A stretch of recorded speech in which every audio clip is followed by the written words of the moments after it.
여러분들 저는 달리기와 마라톤을 좋아합니다. I like running and going on marathons. 어느 곳이든지요. 또 혼자서 적절한 복장과 신발만 있으면 쉽게 할 수 있는 운동이기 때문입니다. Because it's something that I can do almost anytime, anywhere, as long as I have the proper clothes and shoes. 이러한 달리기는요. 유산소 운동으로 분류되죠. Running is categorized as an aerobic exercise. 일반적입니다. 보통 일반적으로 유산소 운동을 할 때 놓치지 말아야 할 사실이 하나 있습니다. But usually, when we do aerobic exercises, we must not forget this. 유산소 운동은 일정 시간이 지나야 지방의 연소가 시작이 된다라는 것이죠. Only after a certain time has passed, the body starts to burn the fat. 유산소 운동할 때요. 강도를 과도하게 높였다가 힘든 느낌은 충분한데 운동 시간이 짧아진다면 지방 연소라는 효과는 누리지 못하게 된다라는 겁니다. That's why even if you increase the intensity of exercise, if the duration of exercise is decreased, fat cannot be burned. 결국 유산소 운동의 핵심은 무엇일까요? 운동의 강도보다 운동의 지속 시간에 있다라는 거예요. Which means the core of aerobic exercises is more in the duration rather than in the intensity. 이렇듯 신약 시대를 살아가는 우리들에게도 우리의 삶을 지탱해주는 신앙의 핵심이 있을 겁니다. As such, even in the lives of the saints living in the New Testament era, there is a core that supports our faith. 그리고 코비드-19의 이러한 상황을 우리가 감당해내기 위한 그런 어떤 핵심적인 부분이 분명히 있을 거란 말이죠. And there must be a core that supports our faith that endures these COVID-19 times as well. 우리가 특별히 이런 상황 가운데 그 핵심을 제대로 확인하지 못하고 그 확장해내지 못한다면 우리는 엉뚱한 곳에서 비본질을 붙잡고 고생은 하는데 아무런 효과나 능력이 없는 삶을 살아갈 위험이 있습니다. And if we don't identify these cores and expand on them, there is a danger of living a life that is ineffective and powerless. 그래서 오늘 본문을 통해서 신약 시대를 살아가고 그리고 코비드-19 시대를 살아가는 우리들에게 필요한 신앙의 핵심이 무엇인지 오늘 함께 나누는 은혜의 시간이 되기를 원합니다. So through today's passage, I would like to share what this necessary core of faith is. 사도 바울은요, 오늘 2차 전도 여행을 마치고 이제 3차 전도 여행의 이제 시작을 출발합니다. Paul finished his second missionary journey and is now beginning his third. 3차 전도 여행의 중심 지역은 바로 오늘 나온 에베소입니다. The central place of his third missionary journey is Ephesus. 에베소에 도착한 바울은요, 1절에 기록된 대로 어떤 제자들을 만납니다. As in verse 1, after arriving there, Paul meets some disciples. 7절의 근거에서 보면 한 12명쯤 된 것처럼 보이죠. Based on verse 7, it looks to be about 12 disciples. 근데 그들을 처음 만났을 때는 사도 바울은 그들이 신자라고 아마 생각을 했던 모양입니다. When Paul first met them, he thought they were believers. 그런데 그들의 말과 행동을 유심히 관찰해 보니까요. 사도 바울에게 자꾸 의구심이 드는 겁니다. But when he observed their words and actions carefully, Paul wasn't so sure. 학자들의 의견을 종합해 보니까 그들은 요한의 침례는 받았지만 예수를 메시아로 제대로 믿는 상태가 아니었다라는 결론을 내리더라고요. According to many scholars, although they were baptized with John's baptism, it turned out that they weren't believing in Jesus as the Messiah. 자, 그러니까 사도 바울에게 이런 의구심이 들었던 거예요. 과연 그들이 진정한 믿음이 있는 그리스도인인가라는 의구심이 계속 드는 겁니다. And that's why Paul questioned whether they were Christians with genuine faith. 만약 어떤 사람에 대하여 이런 의구심이 든다면 우리는 보통 무슨 질문을 그들에게 던질까요? If we have a similar doubt, what would we ask? 당신들 예수 그리스도를 믿습니까? 라는 질문을 아마 던질 거라고요. We would ask something like, do you believe in Jesus Christ? 여러분 근데 심지어 가끔 노방전도할 때 상대방이 진정한 그리스도인인가를 좀 확인할 때 이런 질문하는 경우도 저는 봤습니다. 교회 다니세요? 라는 질문을 하는 경우도 봤어요. I have even seen the question of whether someone goes to a church being used to determine if someone is a genuine Christian or not. 그러한 질문의 대부분이 어떻게 대답하던가요? And how would most people answer that question? 예, 저는 교회 다닙니다. 라는 대답을 하게 They 되고요. answer, yes, I do go to church. 완전히 핵심에서 벗어난 질문과 대답 때문에 더 이상 진지한 대화는 불가능해지게 됩니다. Both the question and the answer miss the main point, and any deeper conversation is not possible. 교회를 단순히 출석하고 있다는 것이 진정한 그리스도인의 핵심 기준은 아니기 It's 때문이죠. because simply attending a church is not the standard of being a genuine Christian. 자, 지금 바울이 정말 알고 싶고 정말 확인하고 싶은 것은 무엇이라고요? What does Paul really want to confirm? 진정으로 예수 그리스도를 믿는 자들인가 이것을 확인하고 싶은 거죠. He wants to confirm whether the disciples in Ephesus genuinely believed in Jesus. 예, 그것을 확인하기 위한 사도 바울의 질문은 뭐라고요? 너희가 믿느냐도 아닙니다. To confirm that, he does not ask them, do you believe? 너희 회당에 다니느냐? 그것도 아니었어요. He does not ask them, do you attend the synagogue? 사도 바울이 그들에게 던진 핵심적인 질문이 2절에 있습니다. Paul asked them this in verse 2. 너희가 믿을 때에 성령을 받았느냐라는 질문이에요. He asked them, did you receive the Holy Spirit when you believed? 그렇다면 왜 사도 바울은 믿느냐라는 질문 대신에 이러한 질문을 선택했을까요? 고린도전서 12장 3절을 함께 보겠습니다. Then why did Paul ask this question instead of asking them, did you believe? Let's look at 1 Corinthians 12:3 together. 성령으로 아니하고는 누구든지 예수를 주시라 할 수 없느니라. No one can say Jesus is Lord except in the Holy Spirit. 예수를 주라고 고백할 수 있는 것은 오직 무엇으로 가능하다라는 거죠? Confessing that Jesus is Lord and believing in Him is only possible through what? 예, 성령으로만 가능하다라는 거예요. It's only possible through the Holy Spirit. 그래서 가장 본질적이고 가장 핵심적인 질문을 그들에게 던진 겁니다.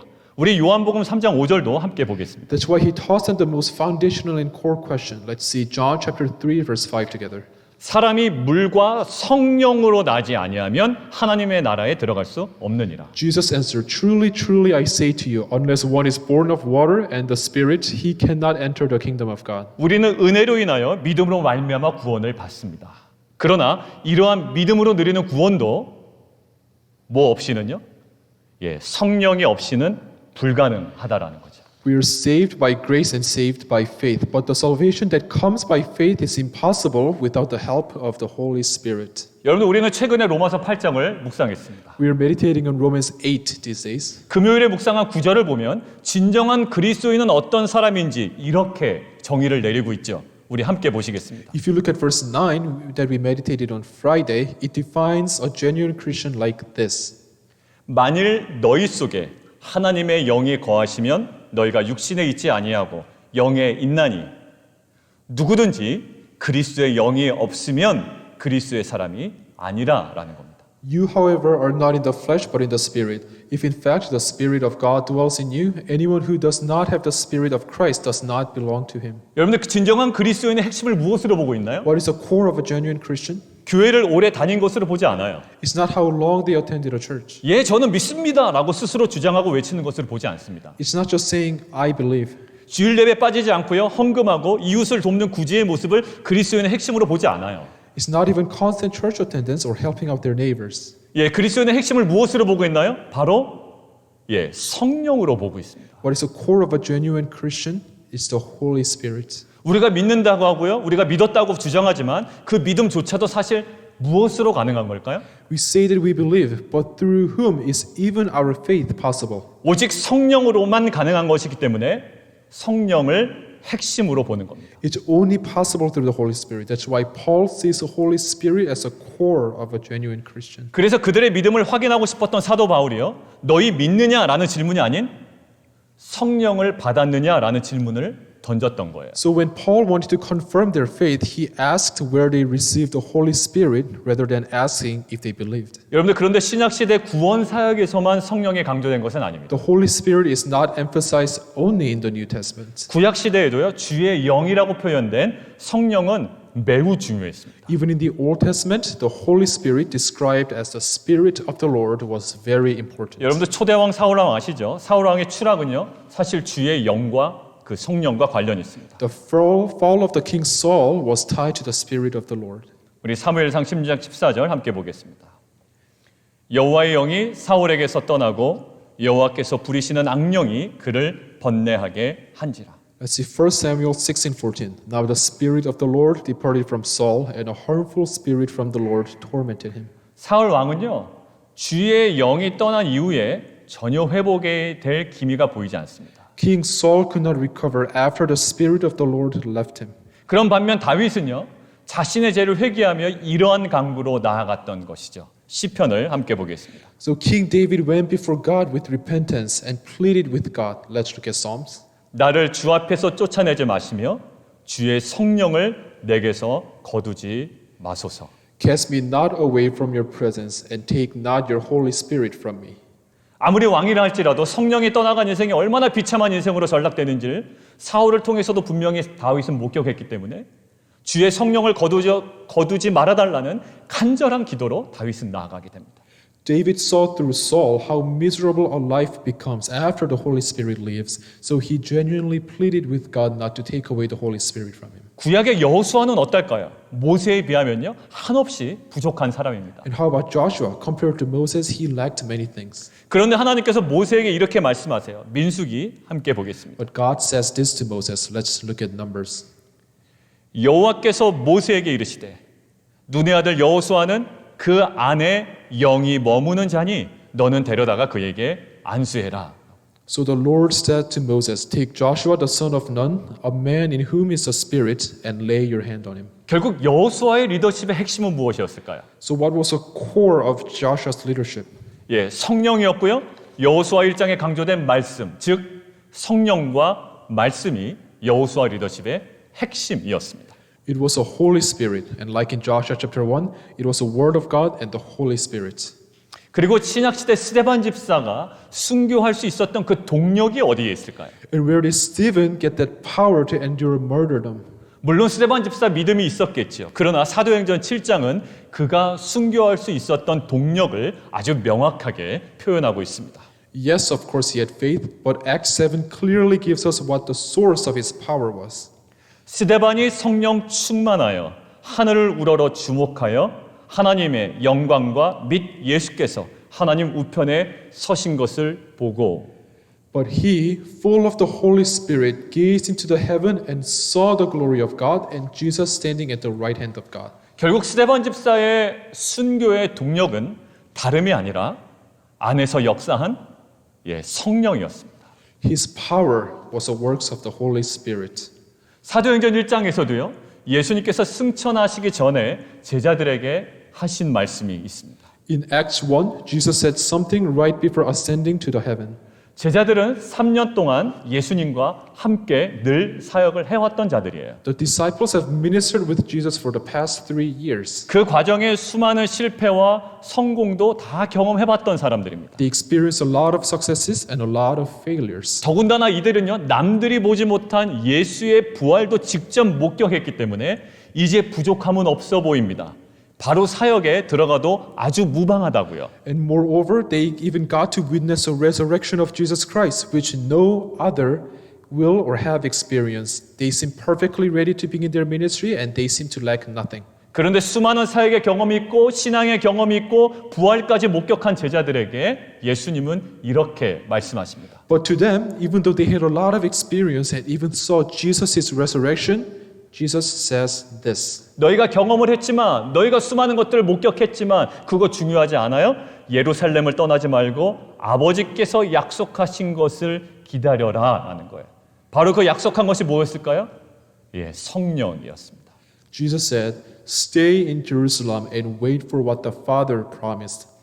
What was promised was the Holy Spirit. 제자들의 그 말씀 사역에 있어서 가장 중요했던 것은요. 그들이 경험한 어떤 수많은 경험들도 아니었고요.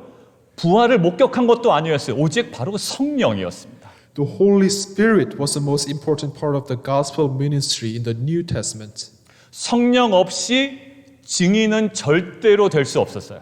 They could not be witnesses unless they had the Holy Spirit. 그래서 1장 8절에 이렇게 되어 있죠. 오직 성령이 너에게 임하면 너희가 권능을 받고 결국 증인이 될 거야 라고 말씀하셨던 겁니다. That's why in Acts chapter 1 verse 8, Jesus told the disciples that when the Holy Spirit comes, they will receive the power and become witnesses. 그래서 사도 바울은요 그들의 믿음을 확인하기 위해서 다른 질문을 던지지 않았던 거예요.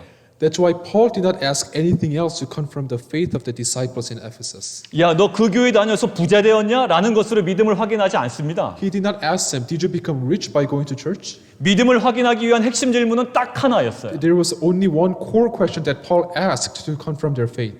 성령을 받았느냐라는 거예요. Did you receive the Holy Spirit? 내가 스스로 믿었다고 그리고 믿는다고 주장하는 것보다 더 우선적으로 더 본질적으로 확인해야 하는 것이 있습니다. Ultimately, rather than claiming I believe, there is something else that we need to check first. 가장 핵심이 뭐라고요? 과연 내가 성령을 받았느냐라는 거예요. We have to check, did I really receive the Holy Spirit? 그렇기 때문에 이 신약 시대를 살아가는 우리가 성령에 대한 언급을 하지 않거나 아주 모호하게 처리하는 것은 매우 위험한 신학이 될 수가 있습니다. And because of that, not mentioning the Holy Spirit or giving him such an ambiguous treatment can be a very dangerous theology. 그렇다면 성령 받은 것을 어떻게 우리가 알 수 있을까요? Then how can we tell that we received the Holy Spirit? 자, 오늘 본문의 제자들로 표현된 이 사람들 가만히 보면요. 아직 예수를 그리스도라고 시인하지 못한 것으로 지금 보여집니다. If you look at the passage today, it seems like the disciples in the passage have not yet recognized Jesus as the Christ. 지금 어떤 상태냐면 3절과 4절을 우리가 관찰해 보면 요한의 침례는 받았어요. 그런데 그 이후에 오실 예수님을 메시아로 믿지 못한 겁니다. If we see verses 3 to 4, they received the baptism of John, but they did not believe Jesus to be the Messiah. 그리고 2절에는요. 성령이 계심도 듣지 못했다는 거죠. And they did not even hear the news that there was even a Holy Spirit in verse 2. 그래서 바울에게 들었던 의구심이 그거예요. 뭔가 이상하다라는 거죠. This is probably what Paul suspected as well. 그런데 그들에게 예수를 전할 때 성령이 임하게 되자 그들이 어떻게 합니까? 예수를 주라고 고백하게 된 거예요. But when the Holy Spirit came upon them, as Paul told them about Jesus, they got to confess that Jesus is Lord. 성령 받은 첫 번째 증거는 뭐라고요? 예수를 주라 고백할 수 있게 된 거죠. The first evidence of having received the Holy Spirit was the ability to confess that Jesus is Lord. 그리고 6절을 가만히 보면 성령이 임하게 되자 방언도 하고 예언도 했다라고 표현되어 있습니다. And in verse 6, they could speak in tongues and prophecy when the Holy Spirit came. 예, 구원뿐만 아니라 삶의 변화가 지금 일어나고 있는 거예요. In addition to being saved, there were changes in the lives of the people. 이것은 요엘서에 기록된 말씀과 동일한데요. 우리 사도행전 말씀을 함께 보겠습니다. This matches with the word of God in the book of Joel. Let's look at Acts together. 이는 곧 선지자 요엘을 통하여 말씀하신 것이니 일러스되 하나님이 말씀하시기를 말세에 내가 내 영을 모든 육체에 부어주리니 너희의 자녀들은 예언할 것이요 너희의 젊은이들은 환상을 보고 너희의 늙은이들은 꿈을 꾸리라. 그때에 내가 내 영을 내 남종과 여종들에게 부어주리니 그들이 예언할 것이요. But this is what was uttered through the prophet Joel. And in the last days it shall be, God declares, that I will pour out my spirit on all flesh, and your sons and your daughters shall prophesy, and your young men shall see visions, and your old men shall dream dreams. Even on my male servants and female servants, in those days I will pour out my spirit, and they shall prophesy. 예, 남녀노소 계층을 불문하고요. 성령이 임할 것이다라고 지금 구약에 예언되어 있고 약속되어 있는 거예요. It was promised in the Old Testament that the Holy Spirit will come to everyone, no matter if they are a man, woman, young or old. 성령을 받은 자들은요. 그리고 성령을 통하여 예언하고 꿈꾸고 사역할 것이라고 합니다.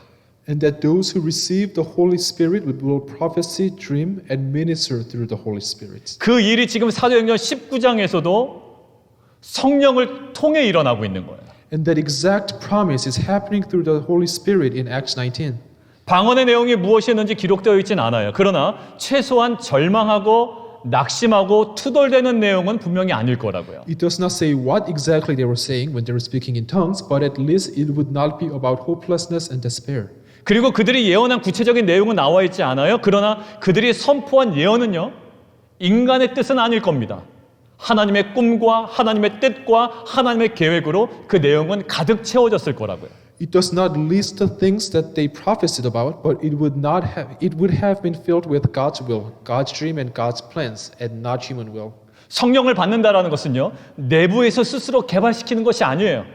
성령이 우리에게 찾아오시는 겁니다. Receiving the Holy Spirit is not cultivated within oneself. The Holy Spirit finds us and comes to us. 찾아오신 성령님은요, 이렇게 우리의 생각과 가치관과 자아를 송두리째 변화시킵니다. The Holy Spirit, once He finds us, completely transforms our thoughts, values, and identity. 우리의 삶의 내면이요, 근원적으로 뒤집혀지는 거예요. Our lives are flipped from the inside in the most foundational way. 그래서 성령을 받은 자는 단지 구원받을 뿐만 아니라 실제적인 은혜도 누리게 됩니다. 요한복음 함께 보겠습니다. So those who receive the Holy Spirit not only enjoy salvation, but also practical grace. Let's look at John. 보혜사 곧 아버지께서 내 이름을 보내실 성령, 그가 너희에게 모든 것을 가르치시고 내가 너희에게 말한 모든 것을 생각나게 하시리라. But the Helper, the Holy Spirit, whom the Father will send in my name, He will teach you all things and bring to your remembrance all that I have said to you. 그래서 매일 말씀 묵상하고 설교 들을 때에 때로는 책망하시고 때로는 인도하시는 음성을 우리는 들을 수 있게 됩니다. That's why when we meditate in the Word every day and listen to sermons, we hear the voice of God that at times rebukes and at times leads us. 기존의 애굽의 성공을 꿈꾸며 기도했던 우리의 제목들이 성령을 받은 이후에는 하나님 나라를 꿈꾸며 새로운 기도 제목으로 변화되게 됩니다. Those who used to long for and pray for only the successes from Egypt, when they receive the Holy Spirit, they will long for and pray for the kingdom of God. 실제로 성도님들의 최근 나눔을 보면 제 기도 제목이 바뀌었습니다라는 고백을 하시는 분들이 많습니다. In fact, when I hear what our saints share here, some of them share that their topics of prayer have changed. 자녀를 향해서도 이제는 애굽의 비전이 아니라 하나님 나라의 비전으로 새로워졌습니다라는 고백을 하시는 분들이 계십니다. They say that even towards their children, they began to have a vision of the kingdom of God rather than a vision of Egypt. 내가 계속 지금까지 해오던 직장과 일들 속에서도 하나님 나라를 위한 비전을 새롭게 발견했다라는 고백을 나누고 계십니다. They confess that even in their jobs and work, they found a new vision for the kingdom of God. 상황이 조금만 어려워도 절망의 언어가 내 입술에서 터져 나왔는데 이제는 소망의 언어, 십자가의 언어가 회복되었다라고 지금 나누고 계십니다. They said that they used to utter words of despair whenever situations got bad, but now they have recovered the words of hope and words of the cross. 결국 자녀와 직장과 가정과 모든 상황 속에 애굽의 언어, 육신의 언어가 아닌 성령을 통한 방언과 예언이 우리 가운데 터져 나오고 회복된 것이죠. Ultimately, in our work, family, and situations, we got to no longer utter the words of the flesh, but we got to speak in tongues and prophecy through the Holy Spirit. 이 모든 것이 우리의 자기, 우리의 계획이 아니라 성령을 받은 자에게 허락된 성령을 통한 은혜의 역사인 줄 믿습니다. I believe that all of this is not from our own accord, but it's from the Holy Spirit's work of grace allowed us to those who receive the Holy Spirit. 결국 우리의 구원을 위해서도요. 그리고 구원받은 이후에도 성령은 매우 중요합니다. So ultimately, the Holy Spirit is so very important for the salvation and for the life after the salvation. 그렇기 때문에 증인된 사명도 성령을 받은 후에야 감당해라라고 부탁하신 거예요. That's why Jesus made the disciples bear the callings as witnesses only after receiving the Holy Spirit. 그리고 우리가 어떠한 사역을 해도 우리는 성령을 통하여 성령의 인도하심을 받아 감당해야 합니다. In whatever ministry that we're entrusted with, we have to bear it and we have to fulfill it through the Holy Spirit. 우리가 대화를 해도 우리가 비즈니스를 감당해도 우리가 직장 생활을 해도 성령 안에서 감당해야 합니다. Even when we talk with other people, even when we endure our businesses, even in our jobs, we have to do it and then we have to fulfill them through the Holy Spirit. 심지어 예수님께서 광야에서 시험을 받으실 때 그 시험들을 예수님께서 무엇으로 감당하셨을까요? 누가복음 함께 보겠습니다. And when Jesus was tempted in the wilderness, how did he endure the temptation? Let's look at Luke. 예수께서 성령의 충만함을 입어 요단강에서 돌아오사 광야에서 40일 동안 성령에게 이끌리시며 마귀에게 시험을 받으시더라. And Jesus, full of the Holy Spirit, returned from the Jordan and was led by the Spirit in the wilderness for 40 days, being tempted by the devil. 예, 결국 성령의 충만함을 입고 성령에 이끌려서 마귀의 시험을 감당해내신 거라고요. He was filled by the Spirit and he was led by the Spirit to endure the Satan's temptations. 그리고 궁극적으로 유혹을 어떻게 이겨내시죠? 하나님의 말씀으로 세 가지 유혹을 완벽하게 이겨내십니다. And how does he ultimately overcome the temptations? He won over them with the word of God. 결국 예수님조차도요, 성령에 이끌려서 말씀으로 시험과 유혹을 감당해 내십니다. Even Jesus ultimately endured the temptations with the Holy Spirit and the word. 예수님이 이러셨다면 우리에게 정말로 필요한 것이 무엇일까요? If even Jesus was like this, then what do we need? 여러분, 월급이나 오르고 수입이나 오르면 즐겁습니까? 세상 감당할 수 있을까요? Can we endure the world when our salaries or earnings increase? 여러분들 인맥이 넓고 처세술이 좋으면 세상 감당하기 쉽겠습니까? Can we endure the world easily if we have good connections and a lot of worldly wisdom? 그렇지 않아요. 성령에 이끌려서 마귀의 시험을 이겨내신 예수님처럼 우리에게도 성령이 필요한 줄 믿습니다. No, just like Jesus who was led by the Holy Spirit to endure these temptations, I believe we need the Holy Spirit as well. 여러분들 그렇다면 성령을 우리가 어떻게 받을 수 있을까요? Then how can we receive the Holy Spirit? 정답은 없습니다. There isn't an answer. 어떤 경우는 안수하면서 받기도 하고요. Some receive while being ordained. 어떤 경우에는 기도하는 중에 받기도 하고요. Some received while praying. 어떤 경우에는 말씀을 듣다가 받기도 합니다. And some others received when listening to the word of God. 이렇게 다양한 경우는 무엇을 의미할까요? And what does this diversity tell us? 특정한 상황뿐만 아니라 어떤 상황이든지 성령을 받을 수 있다라는 거예요. We don't receive the Holy Spirit in specific and defined circumstances. We can receive the Holy Spirit anywhere in any circumstance. 그리고 우리에게 도전이 되는 말씀이 하나 있는데요. 누가복음 11장 말씀을 함께 보겠습니다. And there is word that challenges us. Let's look at Luke chapter 11. 너희 중에 아버지 된 자로서 누가 아들이 생선을 달라 하는데 생선 대신에 뱀을 주며 알을 달라 하는데 정갈을 주겠느냐? 너희가 악할지라도 좋은 것을 자식에게 줄 알거든. 하물며 너희 하늘 아버지께서 구하는 자에게 성령을 주시지 않겠느냐 하시니라. What father among you, if his son asks for a fish, will instead of a fish give him a serpent? And or, if he asks for an egg, will give him a scorpion? If you then, who are evil, know how to give good gifts to your children, how much more will the Heavenly Father give the Holy Spirit to those who ask him? 오순절 성령 강림을 기다리는 자들에게 보여졌던 특징이 있었죠. 뭐였어요?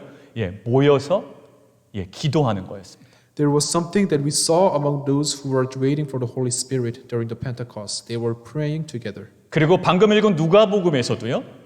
구하는 자에게 가장 좋은 것을 주실 터인데 기도하는 자에게 가장 좋은 성령을 주신다고 합니다. And in the passage in Luke that we read, God will give the best gift to those who ask. God will give the Holy Spirit to those who pray for the Holy Spirit, which is the best gift. 이렇게 간절히 사모하고 그리고 구하고 그리고 기다리는 자에게 하나님께서는 가장 좋은 성령을 우리 모두에게 넘치도록 부어 주실 줄 믿습니다. To those who genuinely long for Him, seek Him, and wait for Him, I believe that God will pour out His Spirit to them. 우리가 신약 시대에 누려야 할 최고의 것은 무엇일까요? What is the best thing that we should enjoy in the New Testament era? 이 성령과 말씀인 줄 믿습니다. I believe it's the Word of God and the Holy Spirit. 성령은 말씀을 깨닫게 합니다. The Holy Spirit makes us understand the Word. 그 깨달아진 말씀은 우리를 온전한 길로 인도하십니다. And the Word leads us on a perfect path. 그리고 그 말씀과 성령은 우리의 모든 두려운 환경과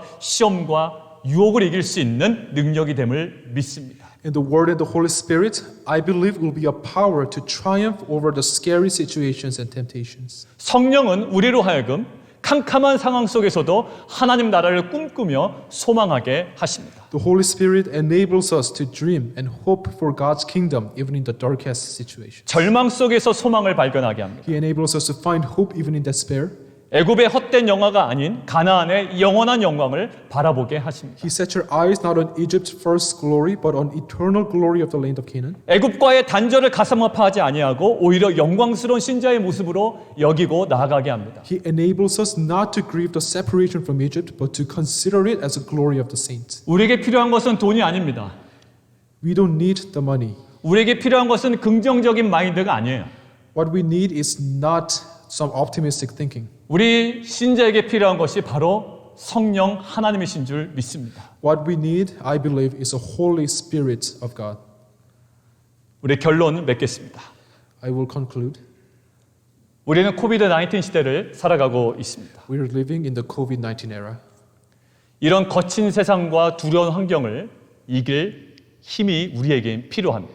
We need the power to overcome the world and scary situations. 그런데 그 거친 세상과 그 두려운 환경을 이기는 힘은 바로 다름이 아니라 성령인 줄 믿습니다. And I believe that the power to do so is the Holy Spirit. 구원을 위한 믿음은 자연적으로 발생하지 않아요.